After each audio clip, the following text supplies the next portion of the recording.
Hey guys, Megan Rickling here, and I'm going to do an improv live about some of the things that have happened today. Don't plan to be on too long. If you are on Facebook and you see this, hop on, let me know where you're at, and if you could share this video, that would be great. It has been an absolute, if you're paying attention to the orders that Governor Whitmer issued through the Department of Health and Human Services, there are some legitimate questions that it leaves a lot of us asking. Things like what is there left to say, and it makes you start to really question to our officials, and you get frustrated. And again, you start to go back to what is there left to say, because you're just completely, at this point, even someone like me who's been involved in the political process, and I've seen how the process works, absolute maddening frustrated. To normal people, we are maddened and we are frustrated. Business owners are beyond pissed off and frustrated.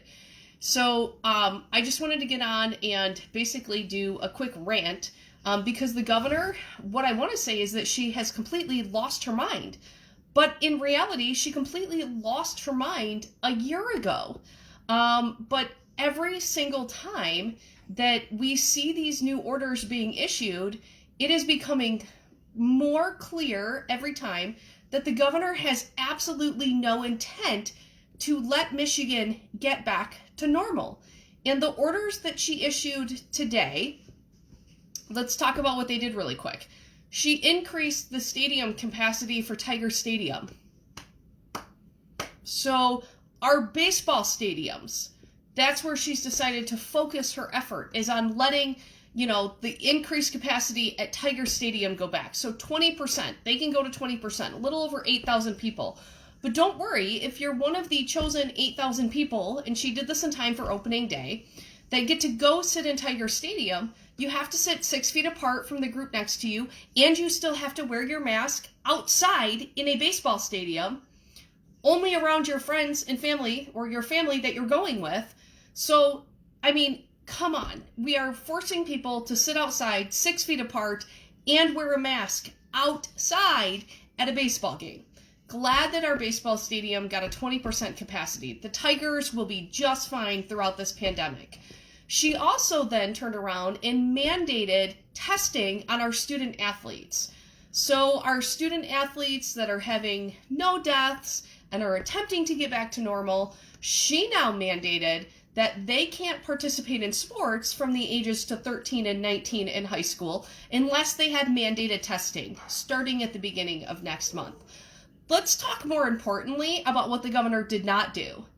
She did not increase capacity for our banquet facilities. If you're from Livingston County, we have all of our golf courses and clubs that have banquet facilities, but we also have places like Walden Woods and Crystal Gardens. I have personally hosted dinner at Crystal Gardens for hundreds of individuals. Their capacity limit at banquet halls in Michigan right now are 25 people. 25 people. I'm sorry, but you can walk in the back banquet room of Crystal Gardens and safely fit more than 25 people, even if you wanted to do 6 to 10 feet apart. It is absolutely asinine that she continues to crush and decimate these businesses. These businesses, like our banquet facilities, literally lost almost an entire year's worth of revenue in 2020. They lost a majority of their wedding revenue. They lost all of their revenues from dinners and special meetings and the normal gatherings. And look at the place like the Suburban Show Place. They were offset a little bit by being rented for COVID. But the home show and the golf show and the RV show, all of that gone. Now, all of that for January, February, March, and probably into April, gone. When are we going to allow these people the ability to run their businesses again? And Justine, you're absolutely right. There are more than 25 people at a time waiting in line at Meijer in a bigger confined space than would be allowed at these banquet facilities. So she didn't even deal with them. She did not deal with the fact that there has been no proven outbreaks linked back to our restaurants, and she did not allow them to reopen. But let's talk about what she did do with our restaurants. Right here in the state of Michigan, we have a business who had their license suspended in January over in Holland because they refused to shut down. They needed to pay their bills. They wanted to support their employees. This business owner literally moved to America to escape communism. And she opened a business, and the government suspended her food license in January. Now, they issued a bench warrant for her arrest. And this morning, our governor had our Michigan State Police. They didn't just go arrest her. They literally did like a sting operation to arrest her.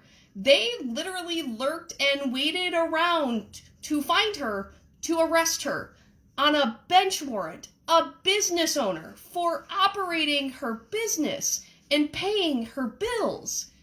We literally have prosecutors across Michigan, in Oakland County, and specifically Washtenaw County, who are refusing to do cash bail. They are letting serious people who are arrested on serious criminal charges out of jail without any bail whatsoever. This business owner, not only was she arrested in a sting operation, but the judge today denied her bail and said she will sit in jail until he feels, or they feel, because I can't even remember if it's a man or woman judge, but that they feel that she is no longer at risk for opening her business. What? In the United States, right here in Michigan, we have our state police on a sting operation to arrest a business owner and a judge who's going to let them sit in jail without bail. While in other areas like Oakland and Washtenaw County, literally people who commit serious crimes are being let out that same day and aren't being charged a single penny worth of bail. We are seriously messed up. The governor's priorities are seriously messed up. And what is it going to take? It leaves you asking, what is left and what is it going to take? Our legislators in the state Senate have until Tuesday to reject the appointment of Elizabeth Hertel. And if they don't do it, shame on them. Because this order is literally the governor and Elizabeth Hertel on their best behavior because they want to get her confirmed. This is them playing nice in the sandbox with the legislature. If this is nice in the sandbox with the legislature, after she's confirmed and she's permanent, I am dreading to see what is not nice. This is absolutely ridiculous. And our legislators should be doing every single thing within their power, and I don't believe they are, to get this governor back in a balance of power. And it's not going to be pretty. It is never pretty, and I don't mean physical violence. There's no need for physical violence.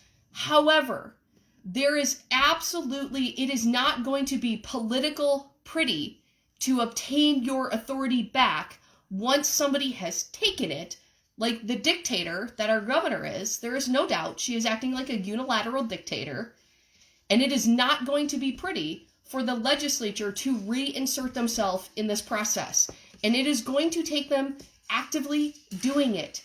The analogy that I like to use is it's a basketball game, and the governor stole the ball, and the legislature's on the sidelines continuing to wave, hey, can we play? We really want to play. We really want to play, and every once in a while, you just have to go up and grab the ball from the bully, and reinsert yourself into the game. The governor is being a bully. Elizabeth Hertel is being a bully. And our businesses, our school kids, they are the ones suffering because of it. And something has to be done. So I know many of you are as frustrated as I am. This really shows why elections have consequences. We need to elect not only someone new for governor in 22, every single one of you should be signing up to help whoever the Republican nominee is for governor. because we are going to need to get the rear end, whoever it is, across the line. Because I can guarantee you that whoever it is going to be better than Gretchen Whitmer. We cannot reelect her governor. So everyone should be helping there. Everyone should be helping to make sure that good candidates are running up and down the ballot for tickets in Michigan. State representatives, state senators, make sure all of them are good. If you have a good one that's an incumbent, support them. If you don't, well, there's a process for that too.